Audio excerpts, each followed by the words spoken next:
Josh, thanks so much for doing this interview. Thank you for having me. Sure. So why don't we start, if you just want to say your name and talk a little bit about your current position at ADR Systems. Sure. My name is Josh Heffernan. I'm a senior case manager in the commercial division here at ADR Systems. We're divided into two halves. There's a tort and personal injury group, and then a commercial disputes group, which sort of covers everything else that doesn't involve bodily injury. So everything from standard breach of contract, insurance coverage disputes, professional liability, construction, all that. And so how did you first get interested in dispute resolution in general?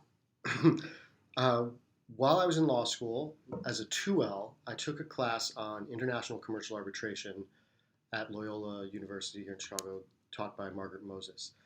Prior to law school, I lived abroad, and so I was interested in international disputes and international dispute resolution in general. And the commercial arbitration class really grabbed a hold of me. Particularly through that class as a feeder, I then became involved with the VIS moot, which is the International Commercial Arbitration moot, which takes place every year in Vienna and in Hong Kong. And that was, I would say, the most transformative experience of my law school career. That's cool. And so, how, when you graduated then, sort of what types of things were you seeking, and what motivated you to look at dispute resolution centered positions? Well, what drew me to dispute resolution in general was a belief that the traditional model of full-blown litigation is something that I was not particularly interested in, and that I had a hint of a feeling might not really serve the best interests of clients as well. I think it's something that it's done the way that it is because that's the way that it's always been done. So I was very interested in pursuing something else. Coming out of law school, I actually was sort of fortuitously invited to apply to a program at Stockholm University in Sweden that is essentially a master's program focused on international commercial arbitration. That's awesome. It was great. I was coming out of law school in 2009, so it was a terrible job market.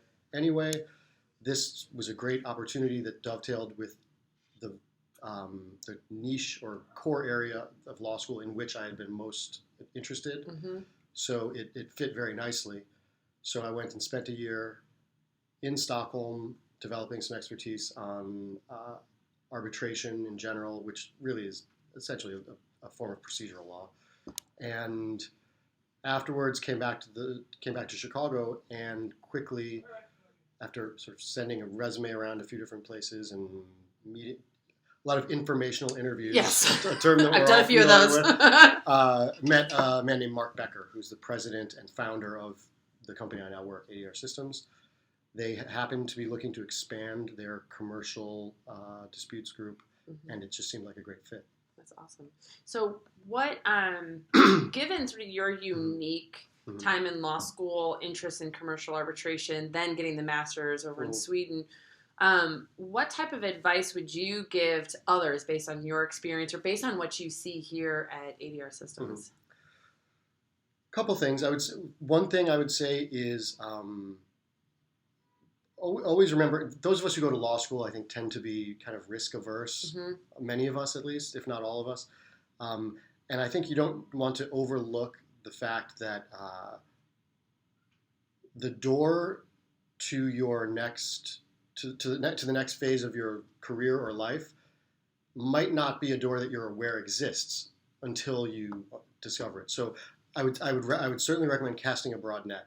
Meet everyone that you can. Speak to everyone that you can. Speak with everyone that you can speak with. Don't unnecessarily narrow your focus. I think that's good advice in general, but certainly in the context of the ADR industry, which is one that, while growing every year, is still meets with a variety of reactions from other elements of the legal community. Some people are strong supporters and allies, and other people view it as almost an existential threat to what they do. So keep all of your doors open. I would also say, remember that it can be something that can be your entire job, but it can also be something that's part of your job. I think you can work in ADR, in mediation and arbitration, while also doing other things. Yeah, no, I mean, I think you and I were talking a little bit about this earlier, but a lot of times folks think, okay, I want a job in ADR. It means I want to be a private mediator. But those jobs are actually very difficult to get, if not actually impossible. But that there are many other ways to work in dispute resolution. Absolutely. Certainly, yeah, to get appointed as a mediator or arbitrator, remember that you need to be, that someone is choosing you. And so there has to be a reason for them to choose you. There has to be a reason why they would be willing to put confidence in you and believe that you're going to be able to help them resolve their disputes in a way that is hopefully efficient and cost effective and all those things that we think of as the benefits of ADR. But the ADR industry is broader than that. I am not a mediator or arbitrator.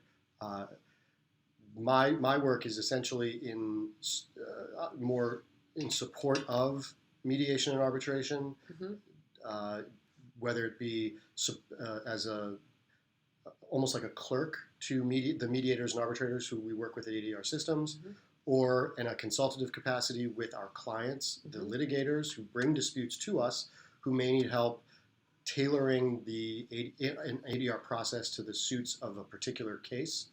As we, not every mediation is its own unique snowflake, and even arbitrations, while a bit more structurally formal, arbitration is most effective when parties remember and attorneys remember that they can tailor the process to the dispute, rather than have it. That's one of the big advantages of not having to go through the court system. That you're not forced into that process. You get to define the process. Yeah, so doing a little bit of process design, consulting to help people figure out what they want. If they're choosing this other path, not litigating, full-blown litigation, then what do they want it to look like? So what type Sorry, go ahead. What type of advice did you get when you were starting your job search and maybe looking at arbitration and some of these other approaches besides more traditional lawyering and litigation?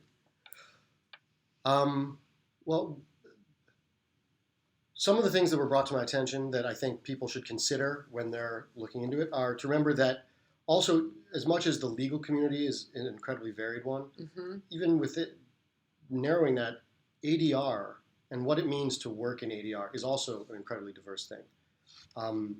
If you're just graduating from law school, you're not going to be appointed tomorrow as the mediator or arbitrator on a multi-million-dollar commercial dispute. No one knows who you are and doesn't really have any reason to believe in your competence. But that doesn't mean that you can't begin working even as yourself as a neutral. There are a lot of organizations. CCR here in Chicago is a prime example of one where you can receive training, skills training as a neutral. You can start to get involved being appointed as a neutral on things that maybe aren't as sexy, but smaller disputes, interpersonal disputes, things that will really help you develop chops as a neutral, and a place where you can start to build a reputation for yourself. But also remember that while doing that, you can also try to seek employment elsewhere in the industry, whether it be something like what I do in support support capacity to senior mediators and arbitrators, or a training capacity at someplace like CCR, teaching, skills training at a law school. Yeah, there are a lot of different ways that you can try to approach the field.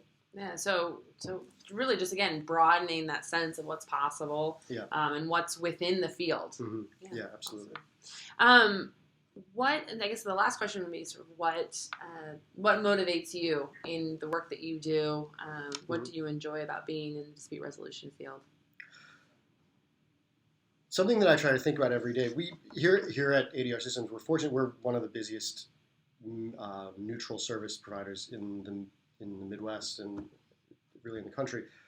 So we have a very high volume of mediations and arbitrations that are coming through our office every day, and it's very easy for it to become the background. Like any job, what you're around can kind of become the background noise, and you forget about it. This is a norm. This is right. And so one thing that I know I do, and I think my colleagues here do as well, and something that I draw a lot of enjoyment or fulfillment out of is constantly reminding myself that every person that comes in here, while this is a Tuesday for me, this is a day that they are going to remember for a long time. Even certainly the people who are here on injuries, this is the day where maybe this horrible process that they've been going through finally reaches some sort of closure. But also on the commercial side, just because it's not a person who was injured or killed, it doesn't mean that the stakes are any less personal. Yeah. And so for the people that are in here every day, our clients, this is a very distinctive, if not unique, day in their life that they will always remember, and so we have to respect that and respect them, and try to make the process as user friendly as possible, as seamless as possible, and really help people resolve disputes, because that's what ADR is about. Yeah, I think that's a great message. That's a hard one when you're in a lot of these fields, where you're seeing something every day. You forget the unique nature and the personal nature for the individuals. It's like you get a bunch of surgeons together and get them talking, and the jokes that they'll start telling, that hopefully only amongst themselves, but right. There's some black humor that can come out of that, and I think ADR is no different.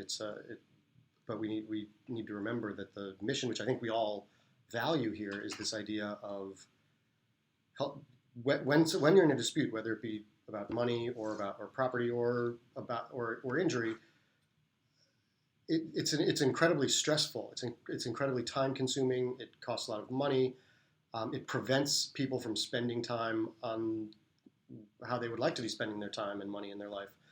And so to help people be able to resolve disputes in a way that they give people more control in how they resolve those disputes, I think is something that's very valuable and a mission that we all support. Yeah, no, that's great. I think we'll go ahead and leave it there. Thanks so much, Josh, for doing this with us. Thank you. Thanks. I'll have to edit this end piece. Kind of bad function of this. All right.